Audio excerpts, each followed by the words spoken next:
This is Starting Point, a podcast that tracks Guyana's unprecedented growth from all vantage points. Join your hosts, Kiana Wilberg and Fariza Hanif, as they dive deep into the heart of topical issues. Welcome to this week's episode of Starting Point. I am your host, Kiana Wilberg.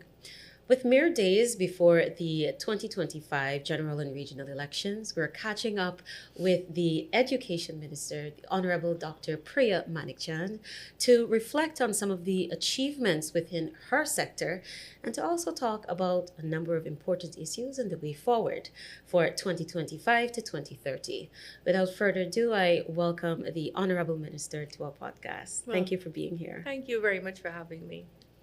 So, Minister, during the 2020 to 2025 term, we've seen a number of advancements, significant investments. I heard you recently say that the government, through your ministry, has constructed 67 nursery schools, 45 primary schools, 42 secondary schools. And then we saw over the years that there have been a number of advancements, resources for teachers to get things for the classrooms, and then we saw the reinstatement rather than increase of the Because We Care cash grant. Yeah. With all these things that have been happening, what impact have these initiatives had on literacy rates?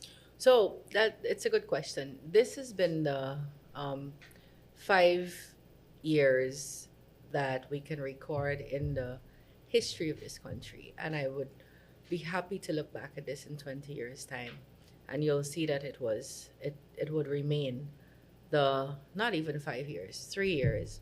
We're under some very harsh conditions, very unprecedented conditions, not only in Guyana but in the world, with COVID-19 and the effects of COVID-19, after effects. That the largest investment and action was taken to bring in access, universal access across levels, and to begin the increasing and improvement on quality. Mm-hmm. And so when you say 5 years, we didn't have 5 years. We came in August 2020, and schools were closed, and the country was in lockdown for about 2 years after that. Mm-hmm. Which means, and I mean, those things we've forgotten now. We were in masks, we couldn't gather. But that also meant that people couldn't work on a work site. So you couldn't start building the schools. It meant students, training teachers couldn't go get trained because then they'd have to gather. So you couldn't train as many as you wanted or how you wanted. There are some nice benefits that came from those. We'll talk about those later on. But it's really a 3.5-year term that we have been able to do this. And for me, it will always be, and I'm happy to look back at this later in life, that it will be the 3 years that most was done in the sector. And the impact that you speak about is, you don't judge impact only from results, but it's certainly a way and one area of measurement. And we've seen better results by far at NGSA. That's common entrance if you're old like me. So that's the exit from primary school, which is really a placement exam or assessment. But what we've seen is in 2020, we had a 49% of our children passing with 50% or more. And in 2025, it had gone up increasingly and incrementally over the last 5 years. In 2025, it was 64% of our children passing with 50% or more. So now what that means is in 2020, out of every 100 children, 49 were able to pass with 50% or more. Now 64 out of every 100 is able to pass. And so you asked specifically about its impact on literacy rates. Generally, you can, while we haven't had a literacy test across the country for a number of decades, usually it's judged by how many children are in grade 2. And our enrollment rate has always been high, so our literacy rate will be high if that's how we're judging it. But also if you're getting better exam results, not more children doing well at the top, I'm talking about a wider spread, then clearly more children can read. But we're not happy with that. We have just launched the country's first national literacy program. In fact, it's called the literacy programs because it's intervention both at with the children who are going into nursery to make sure that by grade 4 they can read, the children who are going into primary to make sure that by grade 4 they can read, but the children who have passed grade 4 and are either in 5 or 6 or high school or post high school, the adults who cannot read, that we are looking at all of them with various intervention programs, with materials that have been prepared, printed, and tested. And that begins in September in a very conscious, highly invested in, and by that I mean resources are present, staff will be present to make sure our children are reading at an appropriate age level. Thanks for that insight, Minister. I want to hone in on that statistic you gave earlier. 64% of our students passing overall at NGSA with 50% or more. Mm-hmm. And that's an interesting stat. And you noted that there is an intervention that is on the way to address the 36% that might be lagging. Mm-hmm. And I think that is an important perspective to offer there. But what's the next target? Is there a target to say this literacy program by 3 or 4 years' time, these are the results or XYZ results we want to see? So in 4 years, so education, especially if you're a person that's impatient, this is not the field for you. And I am impatient, but I've made it the field for me. Education usually is measured in 5-year cycles. You don't generally tend to see quick and short-term results that are sustainable. Why? Let's take primary school. You go to grade 1, grade 2, grade 3, grade 4, grade 5, grade 6. 6 years of primary education in a spiral curriculum, learning something and then a little bit more, a little bit more, a little bit more until you reach the top for primary. So that's why you measure in cycles of 5 to 6 years. In high school, it's first form or grade 7 to grade 11. Again, a 5-6 year period where curriculum is not crammed into a short thing. So growth is very hard to measure growth in 1 year. But outside of NGSA, we also just saw our CSEC results and CXC CAPE results showing incredible movement from where we were upward to doing better. And it's not, as I was saying, somebody's going to top every year. So we're going to be able to announce a top student every year. And that's great. It's great for the child who tops. But so you can't measure only by an announcement that somebody topped with X number of ones. The way you measure for me is, are we allowing more children from different schools, from more regions, to come into that top bracket, to be able to write their exams and do well? And that was what we saw this year. We saw all the investment in textbooks and trained teachers and actual classrooms for children to sit in, and support to parents through cash grants and breakfast and teachers resources grant, where parents don't have to contribute to resources in the classroom and so on. What we saw was not just the children who topped, but that children from 3 Miles and Bartica, from Anai, from Rukumotu, from Aishalton, from Oriala, from Abramzul, from Anna Regina, from Region 3, from Region 5, like all over, children were able to shine. And that for me is a better measurement than, how many children were in the top 10. So we actually had 6 to 7 children at this year's announcement. And that's because, and it's the largest number we've ever had, not because we wanted to invite a large number, but so many kids did well that you couldn't cut it off. So in NGSA, for example, so I'm going back to NGSA, the top 10 children among the top 10 marks gave us 17 children because so many of them tied. And in that 17, usually all used to be from private schools because that's where the resources were, parents who had money or could buy their textbooks. This year, top 10 marks went to 17 children. Of those 17 children, 9 were from private schools and 8 were from public schools. So that's making this far more equal. And so you're seeing the spread. Children who ordinarily would have been unable to do well are now able to use our resources that are universally accessible and free, and do well. And that for me is really, yeah, like my heart's full. Let's talk math for a bit. Mm-hmm. What have you been able to understand from children over the last 5 years? Why math for some feels like kryptonite? Yeah. But I think the world has treated mathematics as this difficult, hard subject. And all of us slightly, I don't know about you, are slightly afraid of mathematics. Yeah. And so it's a worldwide problem. So, Right. for example, last year, the Caribbean dropped in mathematics by 7 percentage points. The Caribbean are the CARICOM countries who are writing C6. It's not a Guyanese problem. And we also dropped.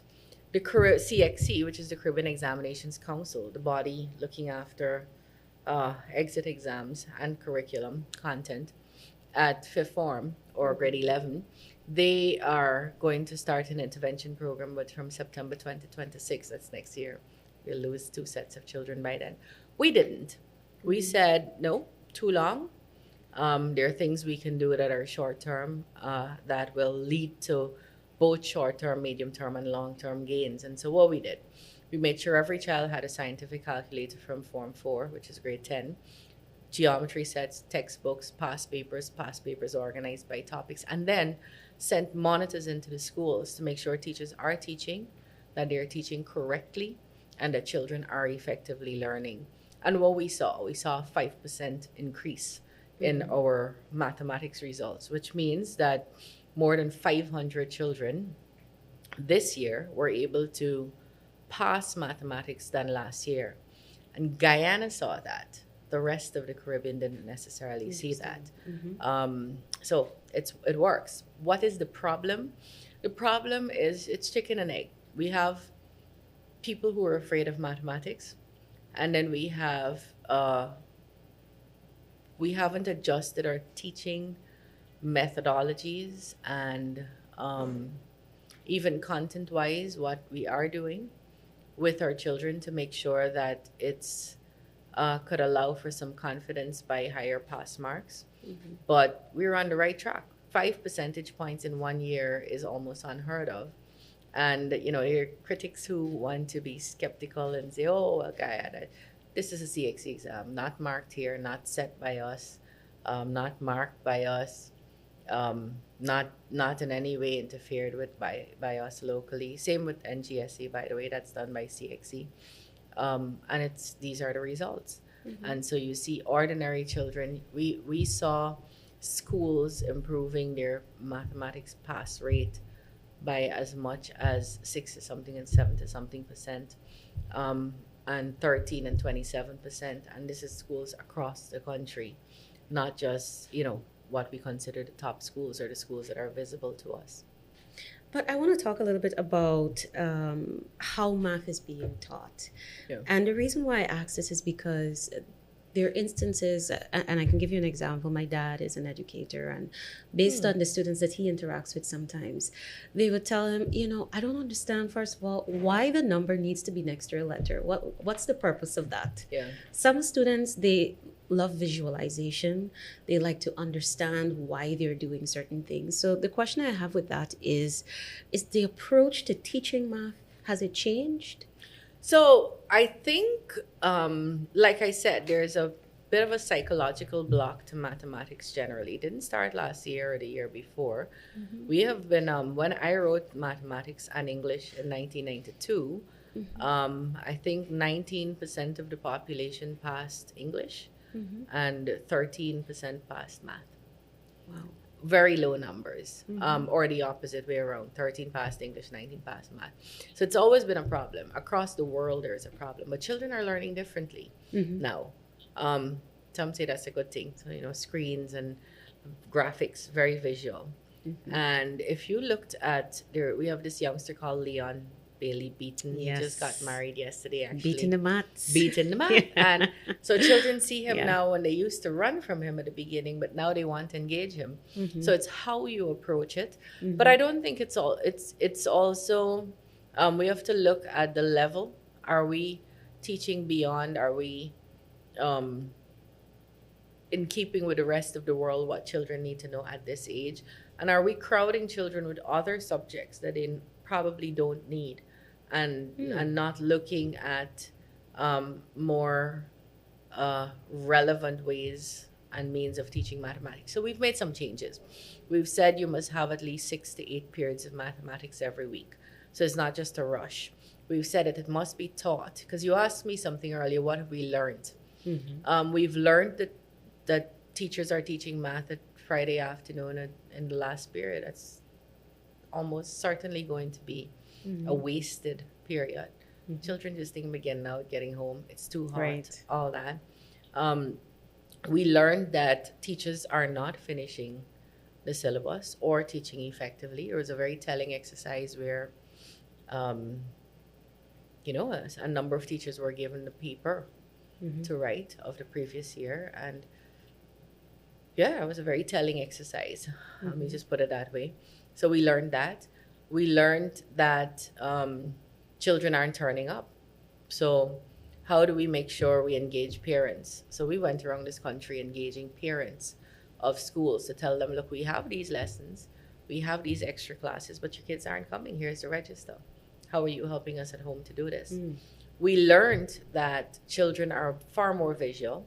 So if you put graphics on a screen versus giving them a textbook, that they are going to learn. And we learned also that children were borrowing. So if you borrow a scientific calculator the day before the exam, you're fighting with how to use that in the exam room rather than just using it, which is why we gave all the materials long in advance.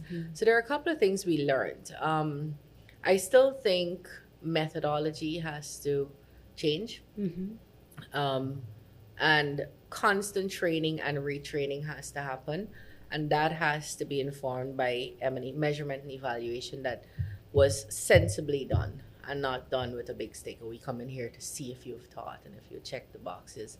More hold your hand approach through some of this. So that's what some of the monitors are supposed to be doing. And while some of it has worked, we can see clearly where it didn't make whoever was supposed to be monitoring there clearly didn't monitor. I want to go back to another comment that you touched on because I think it's so important, leveraging technology and using screens and so forth. We've seen in some instances that technology can definitely be a blessing. It can help students to feel more confident about what they're learning. But then there is the issue of whether it dulls the critical thinking skills. So how is the ministry approaching helping students to still engage or leverage technology, but not lose the importance of building a critical mindset? Oh, I don't know that it's exclusive. We can't reverse the advent of technology. We can't reverse what has come with it, AI and otherwise.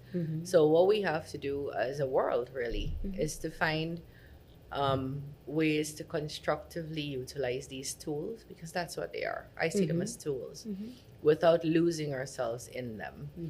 If you're a parent like me, and you stick a tablet in your child's hand, you don't have to feed them, bathe them, you don't have to look back. So it's very easy parenting, but it's also dangerous. So but I wouldn't it's not mutually exclusive. It's not either or. I think it is, we have to incorporate the use of technology, the use of AI into our classrooms to get results, to get children more individualized learning, to determine better what each child is good at and maybe weak at, and how to strengthen that, or how to channel that goodness into making it a super talent. And so we're at the stage where all our schools will have all our high schools for sure are going to have technology infused into the classroom. We are already at a place where many of our schools already have each classroom with smart boards in them and internet. We've moved from a place where it's very difficult to, and I started saying it earlier, that COVID also gave us opportunities. Yes. Right. So when we came in, we couldn't do education the only way the world had ever done it, face to face, whether it was on the tree or Ben Ab or wherever. It was always with a person in front of children. And COVID taught us, well, that's not going to be possible every time anymore. And we either had to choice of folding our arms and letting the world run us, or we use tools and equipment and technology to run the world, and we chose the latter. And so most of our schools are connected from nursery right up to the internet. We have been using television and animation to teach different things, and children are learning those differently. We have apps now that are very interactive from nursery right up. And so we're embracing the use of technology in a healthy, wholesome way. How are students, well, rather not students, but teachers being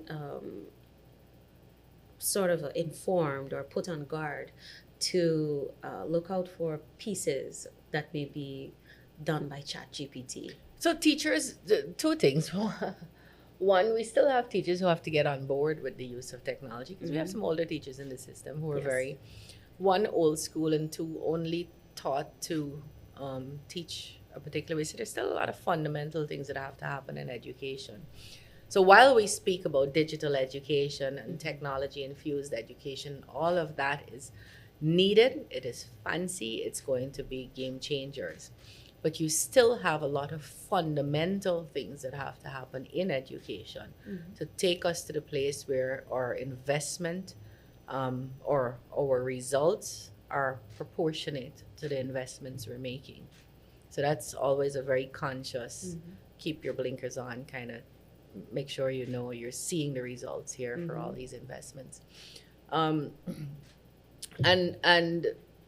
AI and the use of AI and ChatGPT and so on is very new to everyone. So we're all still learning. The schools are still learning. There are entire programs you can put in an essay and kind of, we saw that with some politicians. Yes. Feed their speech into it, and the whole thing is ChatGPT. And so there's also a nice thing breeding. Young people are, I know some, refusing to use these tools in the same way that, in a way that would make them lazy. They think it's plagiaristic. They think it's plagiarism. They think it's cheating. So it's going to evolve in a way where whenever you have a collection of people, it's large enough, you'll have some delinquents, some willing to take a ChatGPT, and some resisting that. And so this will evolve with rules helping that evolution along the way. So it's very new to the world, very new to Guyana. There's some big plans in the 2025 manifesto for the education sector. How do they stack up against the plans you hear being proffered by other political parties? For example, the APNU it's promising the electorate it's going to increase budgetary support for UG, stipend for students, more campuses. But what would you tell the voters as they weigh these two? Yeah, so, we're at the best time ever to determine which political party you can support that would support you back. And so for me, the elections are not about, politicians like to think elections are about them. They're not. The elections are about people, each of you, and your children and your grandchildren and your home and your farms, and you having the power to decide what your life looks like in the next 5 years, and even beyond. And so this is the best time because we've had the APNU, for example, and the AFC, and then a combination of them in government, and we got to see what they did or didn't do. Right. And so let's take a comparison. So we saw the beautiful promises. We're going to build schools. We're going to double the cash grant.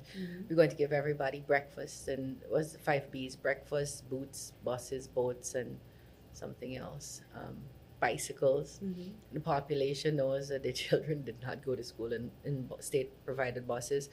We didn't get bicycles for our children. Breakfast was their entire regions that never got breakfast. Region 2, Region 10, the East Bank, 3 schools in Barbados got breakfast. People know that. They felt it. It's very easy to sit down and make promises. The population now has the ability to say, well, these made promises and kept them. These made promises and never kept them. It's very the APNU promised. I didn't hear what you said, but they promised free university. It's free. It's free since January. We're now wiping off debts of people who went before. They promised to give a stipend. Well, when they were in office, they raised university fees by 35% for young people in this country. And they did that at a time when Guyana was earning its most, when they were collecting 200 more taxes, which gave them $80 billion more per year than the PPP was collecting in 2014. So there was no need to put on extra 35% on each student. And they didn't need to do that, but they did. They took away the Because We Care cash grant and said they couldn't sustain that and gave nothing in place in return for that. At the same time that they were receiving $8 billion more in taxes per year than the PPP was receiving when it gave $10,000. So you can make a comparison.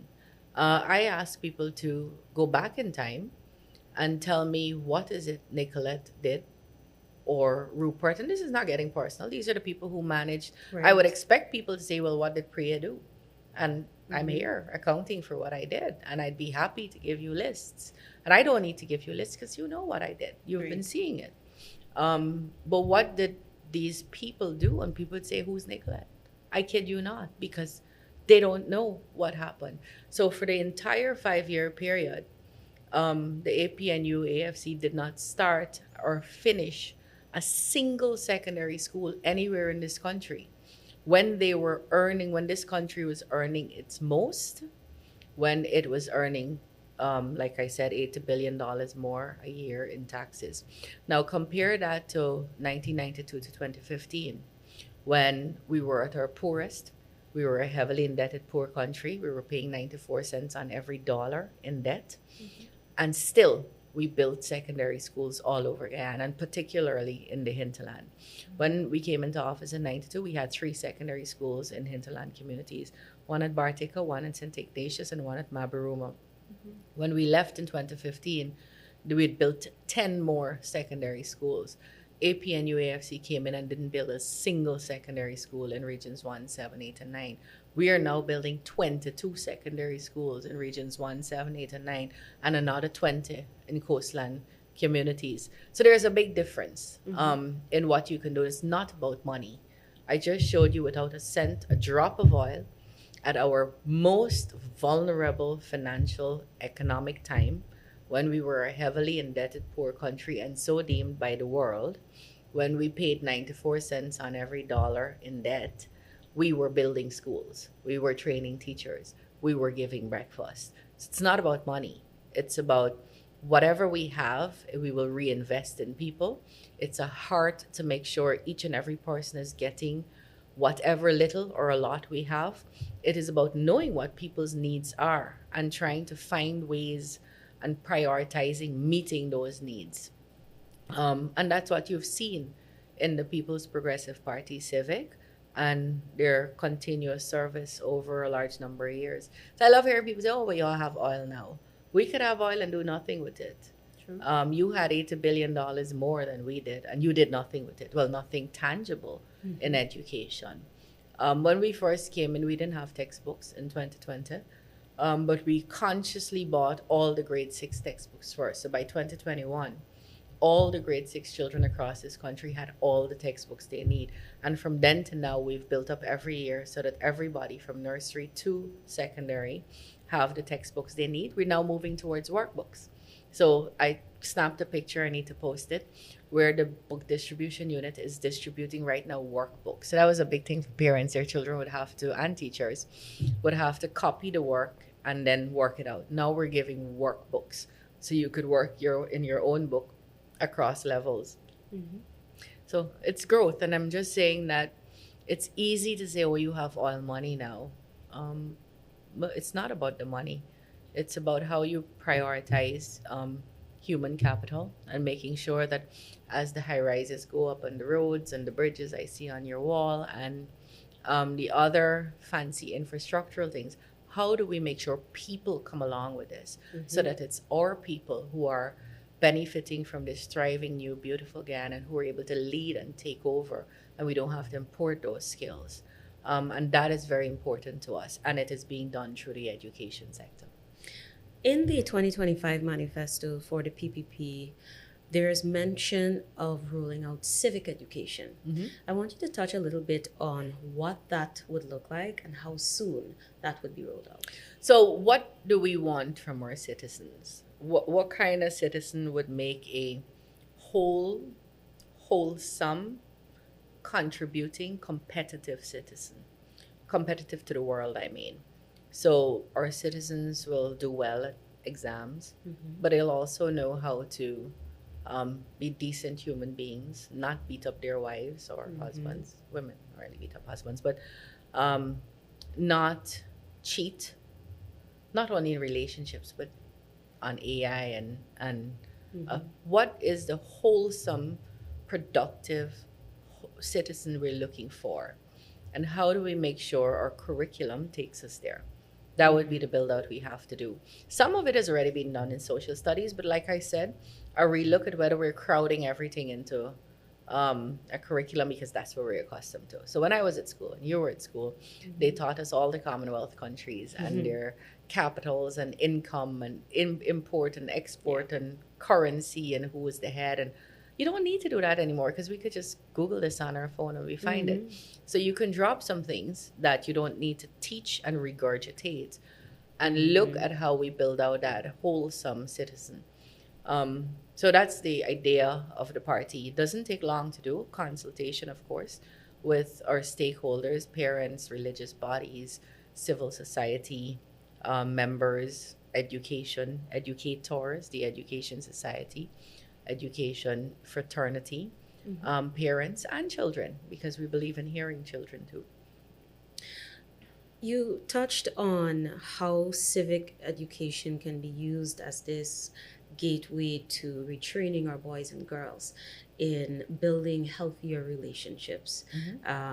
And you touched a little bit on domestic violence, for example.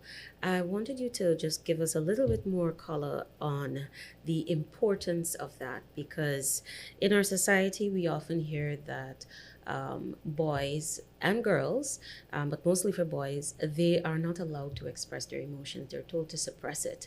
And on that basis, how would civic education be used to as a tool for emotional intelligence, regulation, and building that better citizen, that wholesome citizen you're talking about? Yep. So, like I said, civic education, we might be calling it civic education, but we have been teaching some of this. And there are countries in the world who have civic education as a topic, and they still have some of the issues that you identify. So I don't think it's going to be the wave of a wand. I think as a country, we have to determine that we do not want X, Y, Z in our society, and we're all going to speak up and implement laws and deal with laws. But a lot of the issues are very complex issues. So the domestic violence issue that you raise is a very, very complex issue. The person you love the most and who your heart skips a beat for every time you see, and who you'd give anything for, is the person who hurts you by slapping you or kicking you. And it's very easy for you after the first initial hurt to get back with that person, because you have the complex dynamic of these emotions and love and so on. Things are changing though. So I'm 25 years this year as a lawyer. When I came back in 2000, I still remember this because I was just shocked. We learn from the book at law school what you have to do and what the rules are and what orders you can get under the Domestic Violence Act. And I was very proud that Guyana had a Domestic Violence Act. It was 4 years old at the time. In 1996, we had passed that. And I go to a court 6 in the Mirage building, and the magistrate looks, I go all enthusiastic, I'm going to get this order because this is years of abuse and it's all detailed in this affidavit. And the magistrate looks at me and he says, "You want me to put him out because he slapped her?" Wow. I said, "I want you to put him out because the law says this is what she's entitled to if she's being abused and beaten in her house." He didn't make the order. And that was 25 years ago. Now, if I go with that same affidavit, a court will make that order, most likely, or it's going to be a public outcry. So we have moved, we have changed, but the complexity of the human romantic relationship has not changed a lot. So you still have that to deal with. And so you have countries like the United States of America where every 3 seconds somebody is abused domestically. It's not a Guyana problem. Right. It's a very, very complex issue. So to help along those issues, but we can educate people. And so I've actually seen a change. The police back then in 2000, 2005, 2006, 2010 even, the police would not would laugh at some reports. That's very different now. Very different. You might still have the odd rogue cop laughing here and there, but it's not seen as cool. Everybody would scorn him or her if it gets out that he's laughing or she's laughing. Then Minister Rohi had put a whole policy in place that if someone comes in to make a report, it must be recorded. It must reach the court and let the court deal with whether you're going to dismiss or drop the charges or whatever. But that was not going to happen at the police station anymore, because the mischief we were trying to cure then was that complainants were dropping the matters at the police station, and then there was also the claim that the police wasn't taking it seriously. So to remove that burden from understanding or knowing for sure whether it was the police taking it seriously, he said every complaint has to reach the court. Let the court deal with whether somebody wants to drop the matter or not. So we've moved over the years. We've not moved to a place of complete eradication, because you're talking about human beings and delinquent human behavior. But we've definitely moved from a place where we used to be.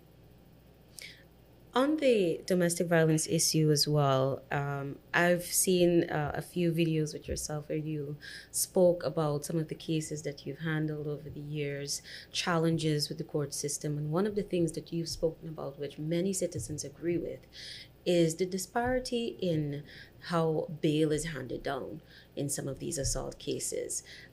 Sometimes you see their photos posted on Facebook, for example, where you see a woman is visibly harmed with cuts and bruises, and the person who inflicted that harm, they received a bail of about 100,000 or 35,000, 25,000, and he gets out. And women still say, you know what, even though he's been told to keep so much of a feet away from me, I still don't feel safe. Right. How can we begin to address that? And what are your thoughts on So how bail we feel is about not that? punitive. You don't refuse bail as a punishment. Each citizen is entitled to his freedom and innocence and the presumption of innocence until guilt is proved by a competent court of law. So if there's a complaint made, someone is actually entitled to bail. And that was my recent complaint, that a particular offender was not granted bail. So you don't take away bail to solve an issue. We have to move to speedier trials and a more accountable system.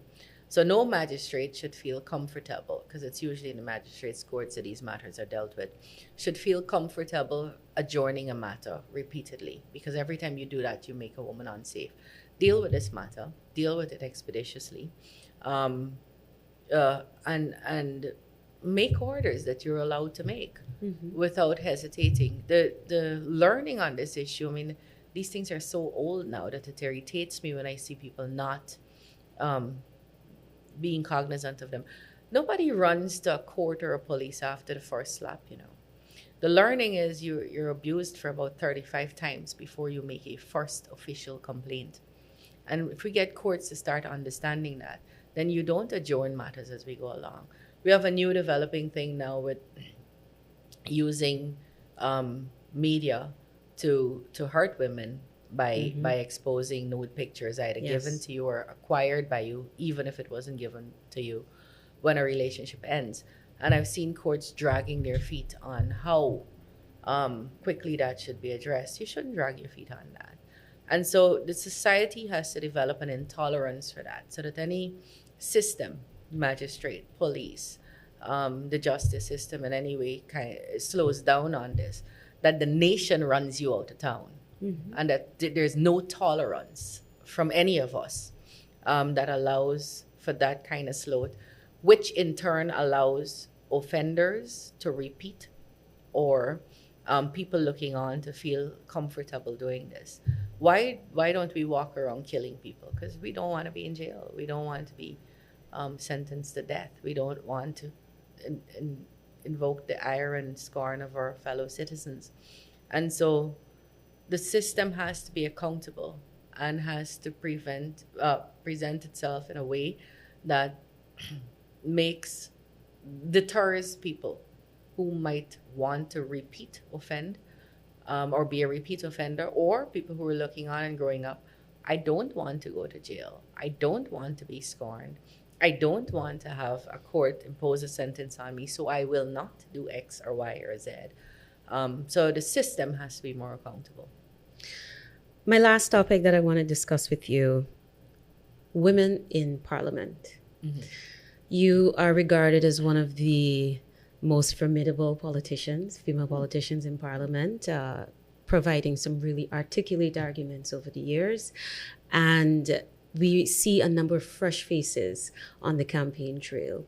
What's your advice to those women who are eager to build their career in politics? What have you learned, and what are the top 3 things they should always keep in mind as they pursue this path? I have a bit of a controversial view on that. So I believe firmly that women have to be at the table. I think it's really important. I think a different perspective is brought and forced. And that's why our law that says each list of candidates must be at least 1/3 women.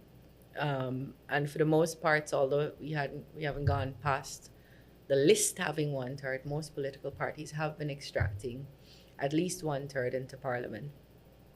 So, and I think it's very important to have a perspective from women at the table, just as it is to have a perspective from different ethnicities, different religions, different professions, so that you have a more holistic view on any given issue. I also believe, and it's been really cemented in this last parliament, that it can't be any woman. It's just like how you have stupid men, you have stupid women. And it's more harmful to the cause of women being at the table, which is still a struggle. You had entire political parties who nominated large numbers to the Constitutional Reform Commission and didn't think it was okay. They didn't see it fit to put a woman there. This political party, the PPPC, did. I think we were the only people who had women on the Constitutional Reform Commission. Small things like that. So it's still important that we talk about this and make it an issue. But then I've seen women who go in and whine. They do no research. They complain. They make themselves into victims. They just present a picture that allows someone who wants to keep us out to say, see, that's why we don't put women there. And it's so it's important not to have women at the table, but to have qualified, sensible, articulate, measured women at the table. And so that's what I learned in the last 5 years, that it can't just be women. So it's a little bit more of a defined, and not just that last 5 years. You kind of saw it before, but I saw it really defined in this last parliament, where I'd see woman after woman standing up and just wasting this opportunity to really, demonstrably show why it's a good idea to have women at the table. So what should women do? If young girls particularly, don't shy away from this. For every time you shy away from showing your talent, you deny all the rest of us, and particularly men, from seeing what women are capable of. And I had that conversation with a friend as well as work colleague this morning, where the it's bigger than you. It's showing up and showing what you can do, and thereby exposing people who may not have hitherto known what women can do. So it's far more than just an individual showing up. I think it's showing up for the bigger cause of showing what all the women around me can do if given a chance, but also showing them that it's okay to stand up, shine. We're still going to get hit a little bit harder on almost every issue. There's going to be someone who decides they didn't like how my hair looked. And I bet you they don't talk about any man who comes here and they didn't like their hair or their lipstick or something. So you still got those very shallow. That's not my problem. That's theirs. But it's important to have women representation. It's important to have girls step forward. And it's important to step forward with all that you have and not expect any quarters because of what your gender says you are. And just to show up. So that poem that says,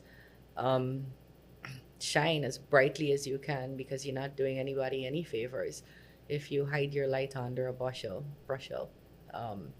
That it's important to give girls that platform.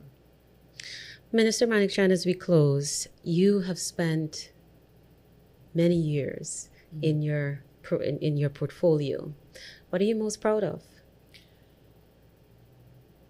It would be access, raising the bar on access, raising the bar on quality, changing some perceptions about what we can and cannot do, breaking the mold, because education could be very robotic, could be very stuck in, well, this is how we've always done it. And I'm most proud of also giving new people platforms that are thinking outside the box and platforms that they ordinarily would not have had, and then looking at how that develops. For me, I came in knowing, because I was sent to Region 9 in 2020 January, spent 10 days there. At the time it was campaigning for election, the 2020 March election, and it changed my life.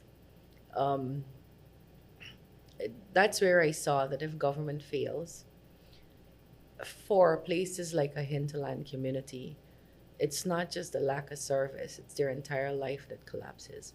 And so it's really important for vulnerable communities, smaller communities, to make sure governments work and work equally and equitably. So I came in knowing that if I didn't change out how education was done in the hinterland, I'd be a failure. I'd consider myself a failure. And I'm really glad to say that 5 years in, 3.5 years in, we've moved trained teachers from 43% in the hinterland to 86% in the hinterland. Very deliberately, very consciously, very everywhere in the hinterland. The last village in every community, they have teachers training because of investments we've made. We have moved a number of teachers. So that's a qualitative change in terms of training. But we've also moved a number of teachers quantitatively. We've doubled the number of teachers we have in the hinterland. You're going to start seeing that. Because if we have teachers who are training, then it means children will start doing better. And once they start doing better, they're now eligible for the college. So in about 10 years' time, you won't have to take in trained teachers from the coast. You'll have the teachers coming from those villages. We now have, so take a Region 9, we've built 22 nursery schools, 8 primary schools, and we're building 9 secondary schools, changing the picture for what access to education looks like. So when you talk about, there's a village called Kokshibai. It's at the top of a mountain. I kid you not. So made me query, well, if someone chooses to live there, do we have to take service? And the answer is yes. But it's at the top of a mountain. To get there, you have to drive almost vertically. I kid you not. And on two sides, there's nothing. So if you fall off, they can't even find your body. And we've built a primary school there. We built a primary school, a nursery school on the border, this village called Bashaizon, where before that, they used to go to Brazil to get schooling. So we've changed what that looks like. You don't see it out here because you're out here. But to those children, to those villages, we've changed an entire culture and changed out what their opportunities can look like. We're able to offer people in the hinterland now degrees and masters and PhDs on the Guyana Online Academy of Learning, where you can go to study at 20 foreign universities in Europe and Asia and West Indies and North America at no cost to yourself in a variety of subjects. We've made the University of Guyana free. Everybody is getting assistance with buying school clothes and uniforms and books and book bags and shoes and so on the Because We Care cash grant. Every child from grades 3 to 6, and sometimes entire schools, if the schools are small, is getting breakfast and lunch from us, from the government. So there have been massive changes and big moves. But like I said, some of these things you take some time to see. So I'm very, very pleased about the last 5 years. Very pleased about how that went. That's quite a legacy. And I know that the citizenry is looking forward to seeing how you're going to build on that 2025, 2030. So I wish you all the best in that. Well, thank you very much for having me. To our audience, thank you for joining us. Please be sure to follow us next week, same time, same place, as we bring you more insights from thought leaders within our political landscape. I'm Kiana Wilberg, and I'll see you next time. Thanks for watching Starting Point. Follow us on Spotify, YouTube, Facebook, Instagram, and LinkedIn for critical updates and exclusive content.